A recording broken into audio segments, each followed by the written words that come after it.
Genesis chapter 1 from verse 26. So this is our text for the camp meeting. This is our everything we are going to be speaking will center on this place. And the Bible says, then God said, let us make man in our image, according to our likeness. Let them have dominion over the fish of the sea, over the birds of the air, and over the cattle, over all the earth, and over every creeping thing that creeps on the earth. So God created man in his own image. In the image of God, he created him, male and female, he created them. Can we do 28 together? Then God blessed them, and God said to them, be fruitful and multiply, fill the earth and subdue it. Have dominion over the fish of the sea, over the birds of the air, and over every living thing that moves on the earth.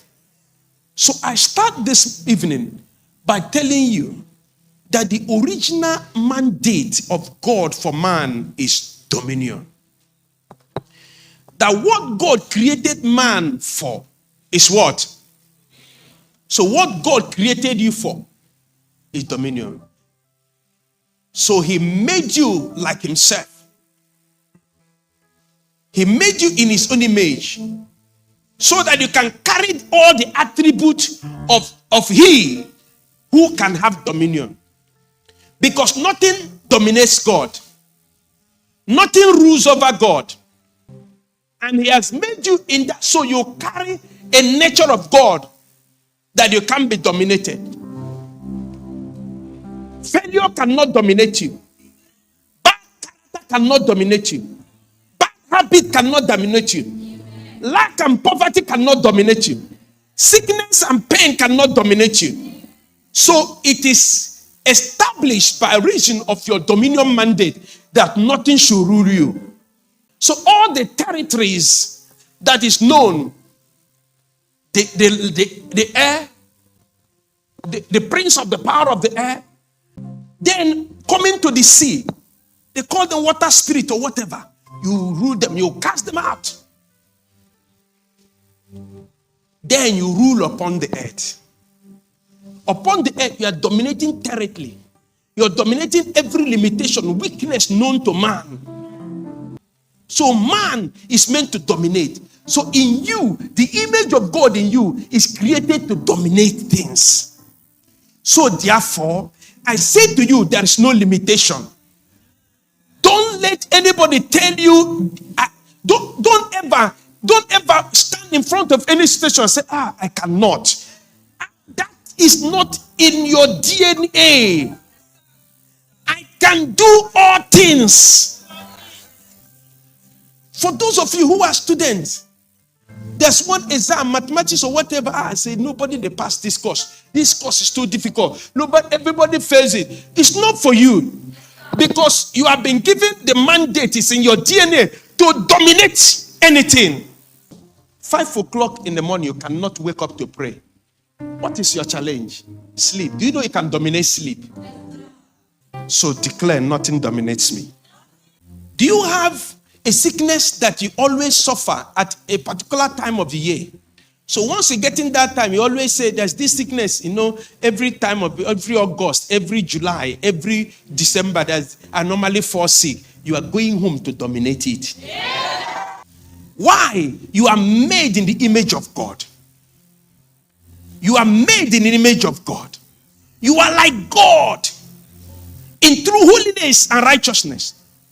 He made you like himself. Nothing dominates him. You've got the power and DNA to dominate anything. So that's the original mandate of God. So I've talked about dominion, meaning to rule, to subdue, to govern. Dominion means to control. Dominion means mastery.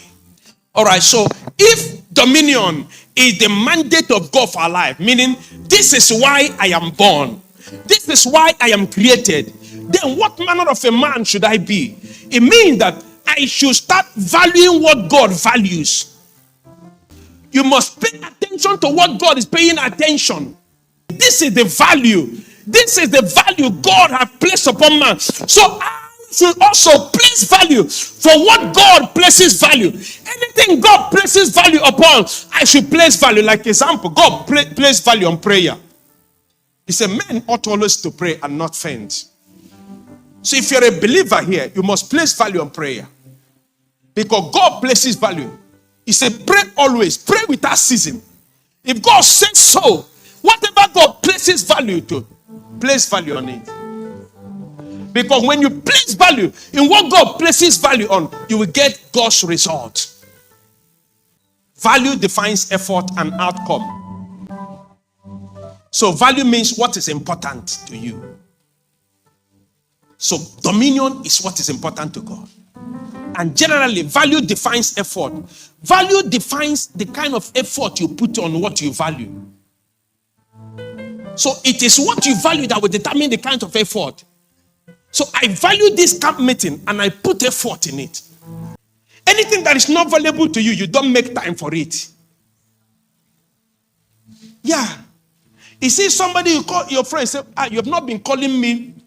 It's only me that is calling you. It doesn't value you. Has he been calling people? But it's not calling you. Meaning he doesn't value you. So we make time for what we value. We create room for what we value. So God valued dominion. And I got to make time for dominion. Jesus said, where a man treasure is, his heart is. Look at the kind of thing David values. He said, I rejoice at your word. Like somebody who found what? Gold and silver. It means that if you put gold and silver beside David, he will choose what? That's why he said, I'd rather be a doorkeeper in the house of the Lord than to spend thousands of years in the camp of the wicked. I'd rather be an usher in the house of the Lord. See what he values. He said, I was glad when they said to me, let us go to the house of the Lord. These are his value, because value defines personality. Value defines personality.